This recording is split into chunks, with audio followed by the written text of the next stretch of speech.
ಈಗಲೂ ಸಹ ತುಂಬಾ ಜನ ರಾತ್ರಿ 6 ಗಂಟೆ ಆದ ನಂತರ ಊಟ ಮಾಡೋದ್ರಿಂದ ಫ್ಯಾಟ್ ಗೇನ್ ಆಗುತ್ತೆ ಅಂತ ಅನ್ಕೊಂಡಿರ್ತೀರಾ. ಸೊ ಇವತ್ತು ಅದು ತಪ್ಪು ಅಂತ ಸೈಂಟಿಫಿಕ್ ಎವಿಡೆನ್ಸ್ ಮೂಲಕ ಪ್ರೂವ್ ಮಾಡಕ್ ಬಂದಿದ್ದೀನಿ.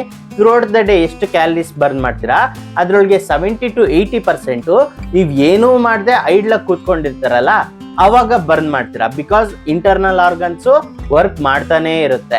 ಇನ್ನ 10 to 15% ನಿಮ್ಗೆ ಗೊತ್ತಿಲ್ಲದೆ ನೀವು ಆಕ್ಟಿವಿಟಿ ಮಾಡ್ತಾ ಇರ್ತೀರಾ. ಎಕ್ಸಾಂಪಲ್ ನಾನು ವಿಡಿಯೋ ಮಾಡ್ತಾ ಇದ್ದೀನಿ, ಬಟ್ ಕ್ಯಾಲರೀಸ್ ಬರ್ನ್ ಆಗ್ತಿದೆ ಅಂತ ನಾನು ವಿಡಿಯೋ ಮಾಡ್ತಿಲ್ಲ. ಬಟ್ಟೆ ಮಡಚ್ತೀನಿ, ಅಂಗಡಿಗೆ ಹೋಗ್ತೀನಿ, ಇನ್ನೊಂದೇನೋ ಚೇರ್ ಮೂವ್ ಮಾಡ್ತೀನಿ, ಬುಕ್ ಎತ್ಕೊಂಡು ಇನ್ನೊಂದು ರೂಮಲ್ಲಿ ಇಡ್ತೀನಿ. ಇದೆಲ್ಲ ನಾನು ಕ್ಯಾಲರೀಸ್ ಬರ್ನ್ ಆಗ್ಲಿ ಅಂತ ಮಾಡ್ತಾ ಇಲ್ಲ, ಆಕ್ಟಿವಿಟಿ ಮಾಡ್ತಾ ಇದ್ದೀನಿ, ಅದು ಕ್ಯಾಲರೀಸ್ ಬರ್ನ್ ಆಗುತ್ತೆ. ಇನ್ನ ಒಂದು 10% ನಿಮ್ ಫುಡ್ ನ ಡೈಜೆಸ್ಟ್ ಮಾಡೋದಕ್ಕೆ ಒಂದಷ್ಟು ಕ್ಯಾಲರೀಸ್ ಬರ್ನ್ ಆಗುತ್ತೆ, ಅದಾಗಿರುತ್ತೆ. ನೆಕ್ಸ್ಟ್ 10% ನಿಮ್ಗೆ ಎಕ್ಸರ್ಸೈಸ್ ಮಾಡ್ತಿರಲ್ಲ, ಕ್ಯಾಲರೀಸ್ ಬರ್ನ್ ಮಾಡ್ಬೇಕು ಅಂತ walking, jogging, running, gym workout, Zumba, ಇದರಿಂದ ಬರ್ನ್ ಆಗುತ್ತೆ. ಇಲ್ಲಿ 70 to 80% ನೀವು ಐಡ್ಲಾಗಿ ಕೂತ್ಕೊಂಡೆ ಕ್ಯಾಲರೀಸ್ ಬರ್ನ್ ಮಾಡ್ತಾ ಇದ್ದೀರಾ.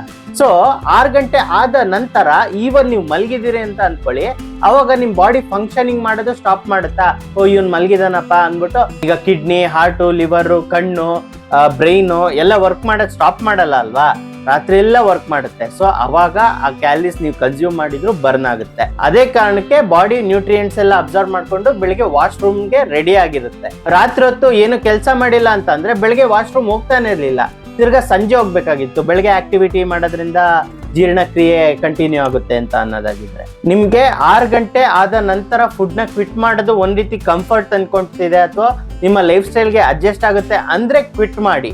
ಇಲ್ಲದೆ ಇದ್ರೆ ಯಾವುದೇ ಕಾರಣಕ್ಕೂ ಫೋರ್ಸಿಬಲಿ ಕ್ವಿಟ್ ಮಾಡೋ ಅವಶ್ಯಕತೆ ಇಲ್ಲ. ನೀವು ಡಯಟ್ ನ ಅನ್ನೆಸೆಸರಿ ಯಾರ್ದೋ ರ್ಯಾಂಡಮ್ ಪೀಪಲ್ ಸಜೆಷನ್ ತಗೊಂಡು ಕಾಂಪ್ಲಿಕೇಟ್ ಮಾಡ್ಕೊಂಡು ಸ್ಟ್ರಿಕ್ಟ್ ಮಾಡ್ಕೊಂಡು ಫಿಟ್ ಆಗೋದು ತುಂಬಾ ಕಷ್ಟ ಅನ್ನೋ ಮೈಂಡ್ ಸೆಟ್ಗೆ ಹೋಗ್ಬೇಡಿ.